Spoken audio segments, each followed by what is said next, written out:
It's story time. Hello and welcome to the Storytime podcast. And this week we have Jen Hatton. Hi. So just before we get into it, just due to some technical difficulties this week, we don't have our normal microphones. But hopefully it all sounds okay and there's no problems. So do you want to tell everyone where to find you on the internet? I'm Jen Hatton. You can find me on Facebook on Jen Hatton Sketches, and Snapchat is just Jen_Hatton. That's all Yeah, that's where I am. Yeah. And so we were talking about what we were going to talk about in the podcast today, and you mentioned that you were born without a thyroid. Yeah. And I thought that was really interesting, and I'd never heard of that before. Yeah, it's quite rare actually. Well, I was born in 1987, so I'm 40 this year. So back then, it obviously wasn't as advanced as it is these days. So during the heel prick test, that's when they found out that I'd no thyroid gland. It was quite rare to have any thyroid problems at all. And well, I work in a pharmacy now. It's fairly common. Like every second person to be coming in for thyroid medication, whether they're overactive or underactive, it depends on your own hormone levels. Whereas mine's quite easy actually because I don't have one at all. So the medication literally just replaces what is missing. Do you know?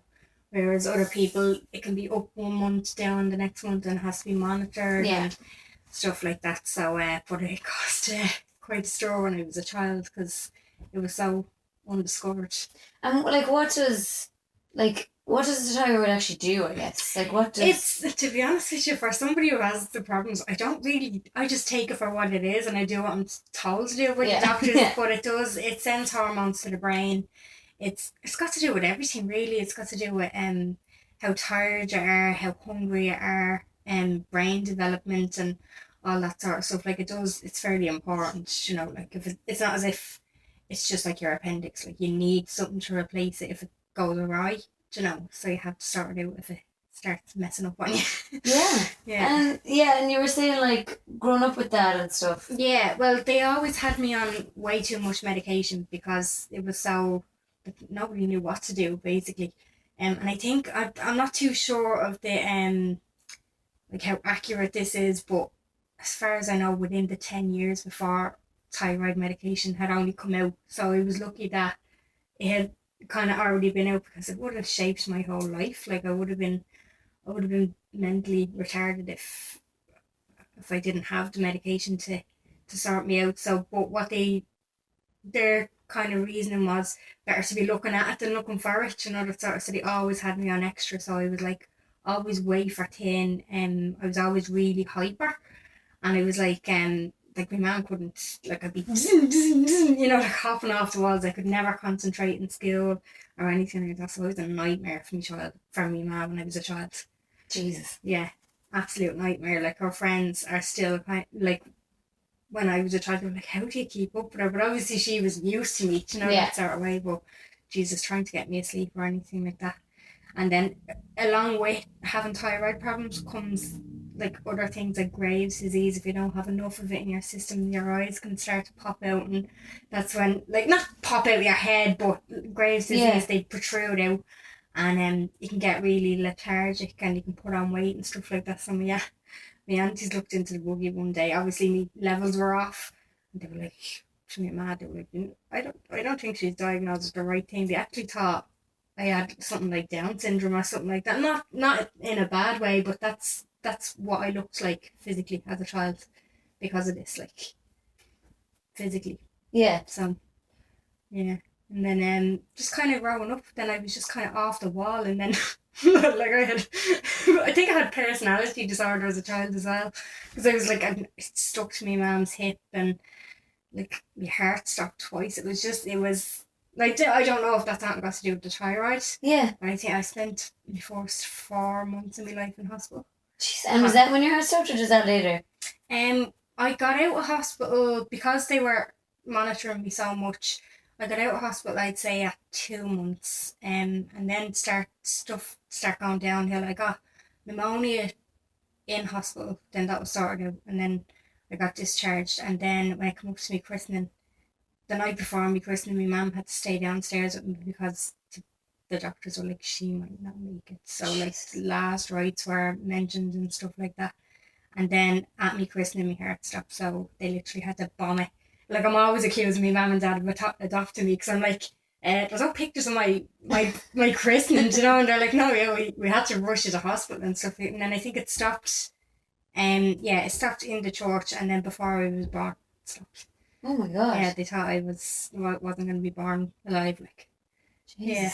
So that was pretty interesting, alright. Yeah. Yeah. So have you, like, other than that, like, have you been in and out of hospital? I have to get monitored every 6 to 8 months. It depends. Like, when I was growing up, obviously going through adolescence, your body is always changing, so the levels always change and stuff like that. But since kind of being an adult, they've been fairly level. But I do have to kind of look out for it now. If I decide that I want to get pregnant or anything like that, I'll have to make sure that my levels are completely perfect. Otherwise, there's a huge chance of me miscarrying.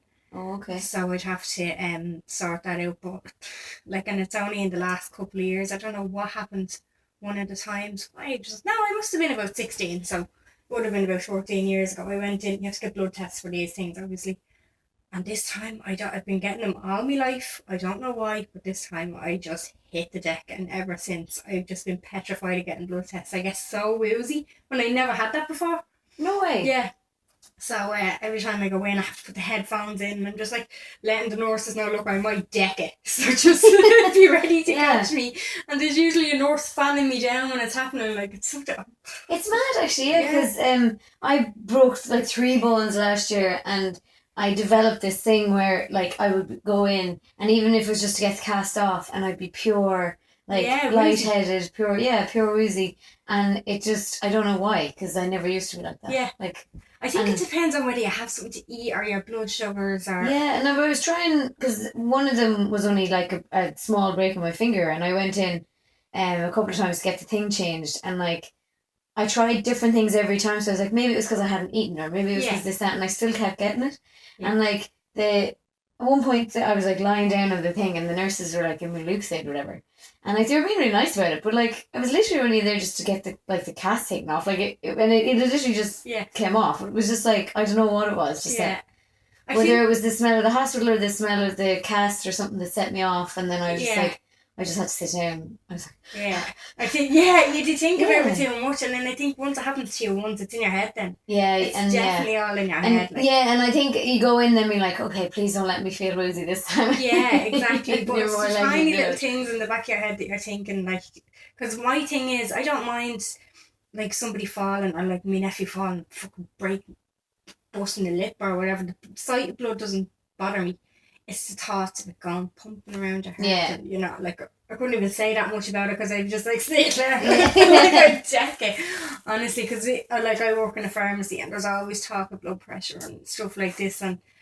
And it was quite soon after that had happened that it was like, I don't think it's called National Blood Pressure Week, but something got to do with blood pressure, and we were giving it a free service and stuff like that. And the boss was basically just rerunning us through what, you know, we had to know to tell the customers coming in and stuff like that. And I couldn't listen. I tried to run out. We were in the dispensary, and the way it was a big, huge counter, and the only exit was this side, and we were standing over this side, and I just looked at the door because I felt myself going. I was like, oh, and you don't think properly, so instead of just like hitting the floor and sitting down and just saying shut up, I tried to leg it out the thing, and there's this big pillar, and I cracked my shoulder off it, and then I landed on the ground. Like, I'm laughing about it now, do you know what I mean? And they said I was like fitting, and they kind of had to hold me mouth, like, just so that I wouldn't swallow my tongue, or like, crazy stuff. This is what happens when you faint, like. Oh my god. And all I was doing to try, I just saw the door, and I was like, oh, that looks like air. I'm going to get that, like, do you know what I mean? And then when I woke up, I was grand because it was out with my sister, and then they were like, what happened? I was like, I just can't talk about blood. I just can't talk about it. And they were like, why didn't you just say it? And I was like, I just didn't want to be a hindrance. But then it was 10 times worse. They were so stressed out that they're breaking my collarbone or something off this pillar. Oh my god, imagine. Like, what's wrong with you? You feel like such a drama queen, but you can't help it. Like, you really can't. But like, it's so weird, I guess, because like, I suppose thyroid is something I've never really thought about. And I've Yeah. never really looked into what it actually does, or like Yeah. never even knew you could. I'd heard the terms overactive and underactive. Yeah. That's it. I'd never knew Yeah. you could not have one. Yeah, well, it is still fairly rare. I've only ever come across one other person, and that was a baby who was born without one because, like I said, as a working pharmacy, and there was a girl getting the medication, and it didn't. She just by looking at her, I knew that wasn't her name. It was a fairly modern name. I think it was Yeah. Millie or Molly or something like that. And I was like, "Do you mind me asking?" Just being purely nosy.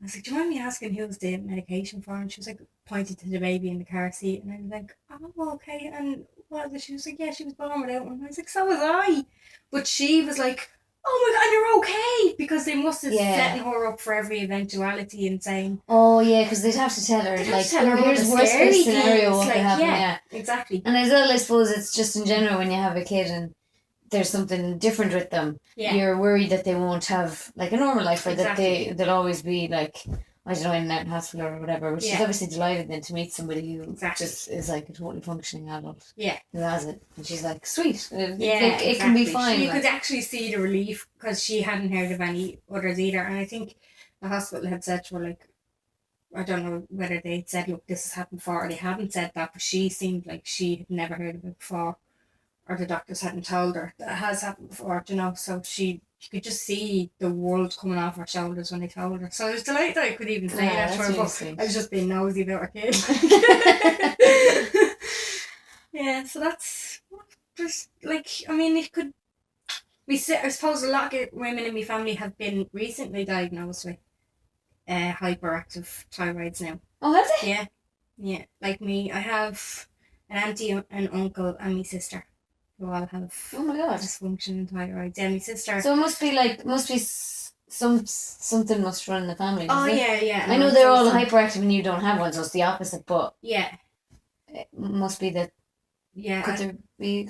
I don't know if it's a coincidence or not, because like I said, like you're hearing loads of things now. A lot of babies are being born with reflux now. It could be just the diet these days or whatever. Yeah, I heard that loads of babies are getting reflux. Yeah, you don't know whether it's the water that the mummies are drinking when they're pregnant or, like what's contributing to it. But just more recently, loads of people, like the thyroid clinic, there used to be one before, like when I was a kid. But now the thyroid clinic, it's on like certain days, and when you're going down for your appointment, the place is packed like every single time. I wonder, did it exist beforehand, but they just didn't know what it was? Oh, I'd say so, definitely.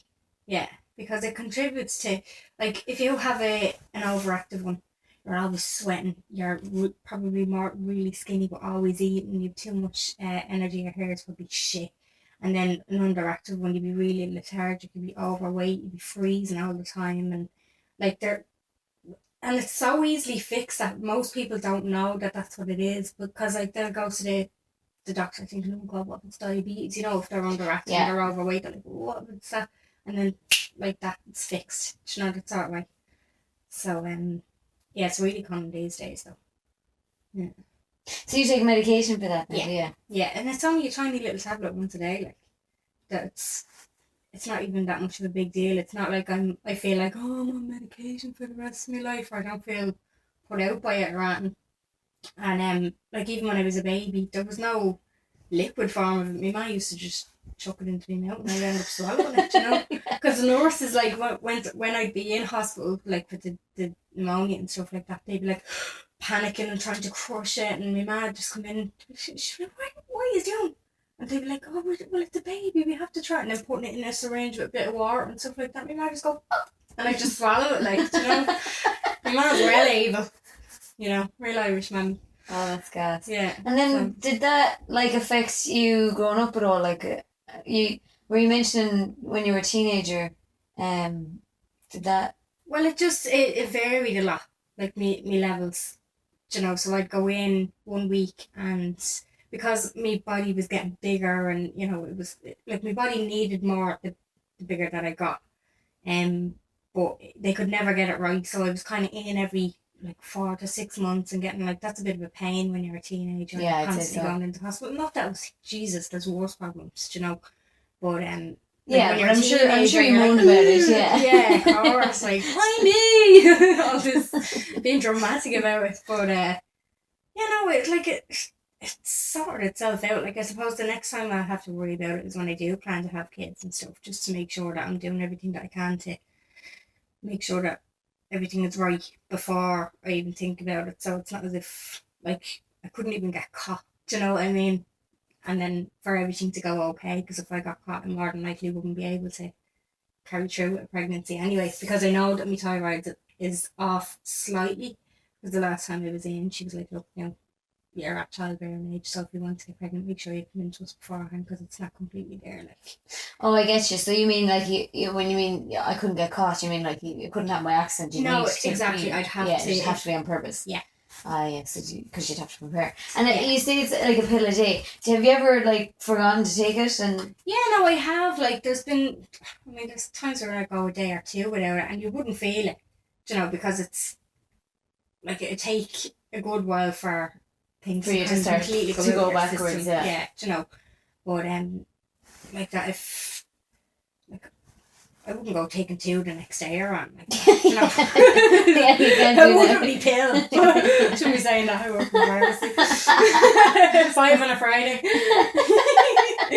Yeah. Oh God. Yeah. Yeah, that's really interesting. I just never Yeah. knew. I never knew that was a thing. Like, Yeah. No, it's huge. Like, so common these days. It's crazy. yeah. Like, that's one thing that if we're reordering, we'll order 10 boxes of, like, at a time, and that's nearly every day. Like, Oh really? yeah. God, Yeah. that's sort of So like common now. yeah. Crazy.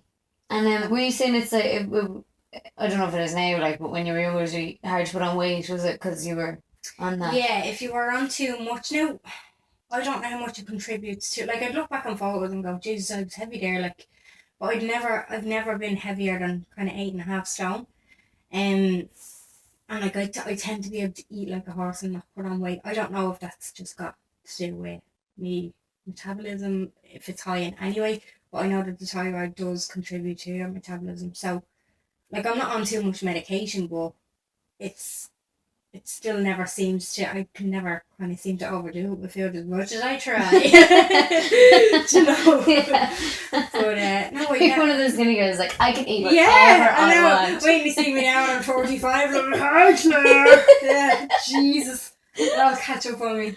But yeah. we just seem to be able to, like, which I'm not bloody complaining about either. Yeah. Do you know? And they obviously caught you really early if it Yeah. was when you were born, like, Yeah. which is probably better because then you didn't have like years and years of being like, what's wrong with me, Yeah, kind of thing. definitely, Like, kind of, because you know Jamie J. Carr, don't I you? do, yeah. So he was on this podcast before talking Yeah. about his leg, and he was kind of saying that it was his normal. Yeah, so exactly. he never thought about it growing Yeah. up, like. You never had that difference. So Yeah. it's not as if, yeah, exactly. I mean, like, when I was a kid and I'd be trying to explain to, like, because my mum would have had to explain to all my friends' parents before. Gotcha. Yeah. Like, because like, I couldn't actually sit down. Like, I was on, not that they had me on too much medication by mistake. Like, they just It's preferred better that to I was overdo on it more. rather Yeah, than underdo it. exactly. Yeah, because just with how slow, like, it can cause brain damage. Obviously, if you're not getting enough. Really? Well, if you're not getting enough hormones sent to your brain, it's gonna slow it down. Oh, wow. Okay. So now I don't know how scientifically correct that is. Do you know, that sort of way? But Yeah. as far as I'm aware, like, it would make sense that if you weren't getting enough, it would slow things down. And Yeah, I never thought of that actually. yeah. So like I said earlier on. Yeah, so that's fair enough. Better to be on Yeah. too much and be hyper rather than Yeah. risk brain damage. That makes sense. Yeah, exactly. So, I knew, like, when I was a kid, I think I was just a little bit of a weirdo as a kid anyway. Do you know, that sort of, like, because we friends, or like I was saying earlier on, my friends' mums would go, Jesus, she doesn't even sit down. Like, do you know, like, the only time that my mum, and I think that's what, it was more a habit, because I was telling you, before we kind of decided on the team, I was saying, like, I sucked the soda and had a bottle until I was about 9, like, do you know. But I think that was out of habit, because the only time my mum would get a bit of a break after school was when I went home and had my bubble tea. And I remember my mum saying her friends, they were in the kitchen having the chats or whatever, and she was like, I can see why you still have her on the bottle, because when I came home, it was the only time I sat down. Yeah, and you watched calm the telly down for a and little had bit. a little bobby tea, yeah. So, Bobby tea, my that's what bobby tea, yeah. And I'd be going to school going, I can't wait for my bobby tea. Ah. Do you know? Madness. And was it actually tea in it or was it milk? Tea? It was tea. Oh yeah, tea. It had tea stains and That's everything in the bottle. Jesus, I know. But shit, sorry, I'll turn that off. Yeah, just put it on sign just in case. People messaging me. Then That's gas. I love tea. Yeah, we're Yeah. actually looking for a cup of tea now. craving it.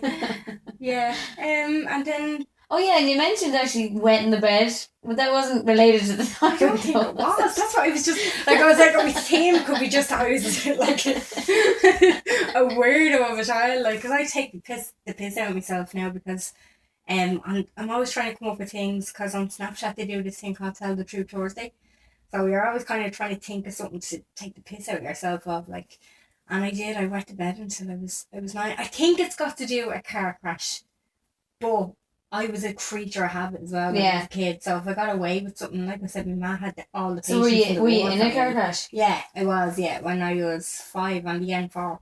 No, I don't like. As far as I can't remember it. Do you know what I mean? Yeah, so but it's you not could've- as if it was a yeah. long lasting thing with me. But yeah, ever since then, that's when it happened. But then, like I said, it was creature habit. So like, imagine me as a 9-year-old, like behind closed doors, fucking theaters, drinking bottles of tea and pissing the bed. Like, and all my friends thought it was like just a hyper, the hyper chatterbox.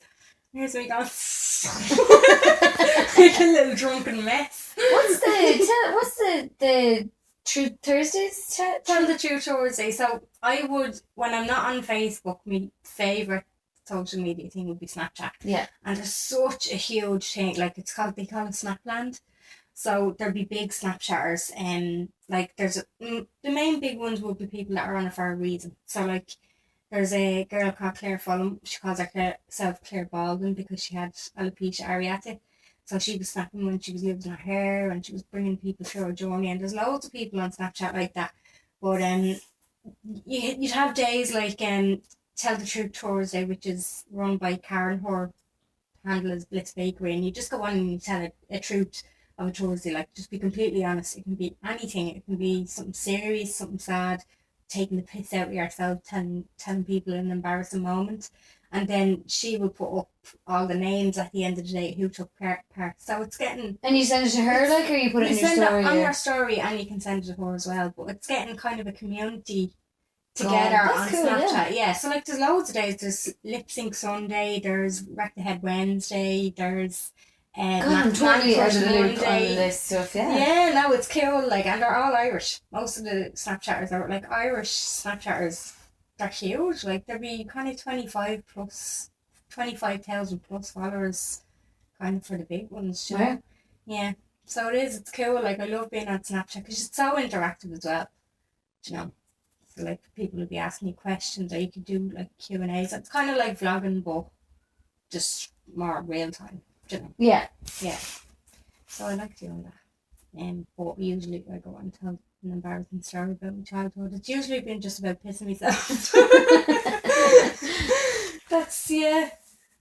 Yeah, can you think of any other stories to do with you? Now, I got but then this is just me being a weirdo when I was growing up. I got it into my head, and I don't know why.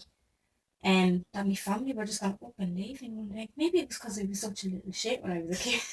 I don't know what it was. I just had this thing, like, and so embarrassing. Like, now I take the piss out of myself about it because me and my friend Rob was laughing about it. I used to be obsessed with it when I was going to school in the morning. I'd say, "See you later, Ma," and she'd say, "See you." But in my head, I was like, "She's not saying later. She's saying see you, so that's the end of that." Like, you know what I mean? See you, Sheila. That's the end of that. And then, like, I'd walk to school, and then I'd look back and make sure that my sister left the house as well, so that they weren't talking about going. It's like, this is pretty sad, like, I know, but and then one time I came home. She used to mind 2 kids down the road, so I'd always go down and I'd say hello to her or whatever, and I didn't mind being in the house on my own then.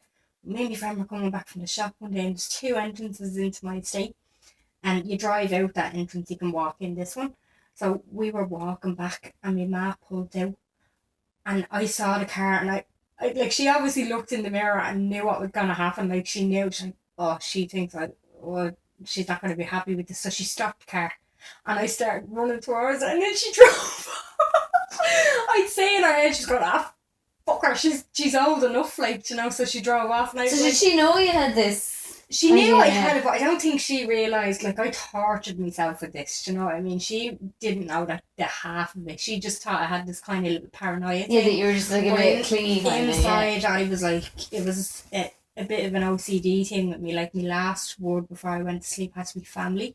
Like, I just got fucking obsessed with this. I don't know where this came from.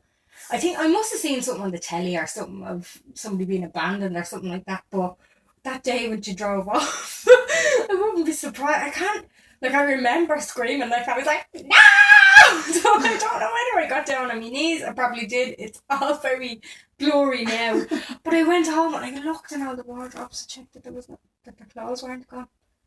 But then, like, the minute I turned 15, that was it. It was gone out of my head. So it must have been just something that I saw on the telly or something that triggered me to feel like that. And then I remember, like, my dad getting sick of me one day. He's like, do you not think if we were going to leave you, we'd fucking do it? You know, like, he was getting sick of this, which I don't blame him. Like, if I had a child that was constantly accusing me of, like, this sort of stuff, I'd be like, where is it coming from? I had a great childhood, like, I had a brilliant childhood, I had the best parents in the world, but this just came out of nowhere. That was just me down to be a bleeding weird child.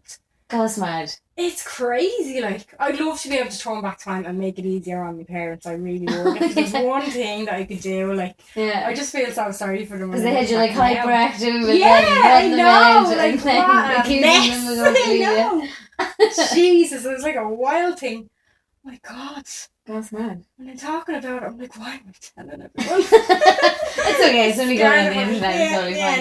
No, nobody will hear this. Well, thank you so much for coming in. Do you want to remind everyone where to find you online and tell them what you do online as well? We didn't actually mention that. Oh, right. I do, well, on Snapchat, that's the type of shit that I talk about on Snapchat. That's Jen_Hatton, and then I have a Facebook page. It's called Jen Hatton Sketches. It's mostly just comedy sketches, like yourself. And have you done any stand-up? No. You should try it. I tried it. It was brilliant. You should try it. Really? Yeah, Cherry Comedy. You should give it a go. Yeah, they contacted me, and I just kind of, I'm more into I'm not that I'm more into it. I haven't done anything, but I'd like to get into the acting side of it before I tried the comedy. That's fair enough. Yeah. You know. Yeah. So, but I know who to go to then if I want to try the comedy. Yeah. So thanks so much for coming in. Thanks for having me. And please subscribe to the podcast and check out all the other episodes. We're on SoundCloud, iTunes when it updates, and YouTube. And see you next week. Bye.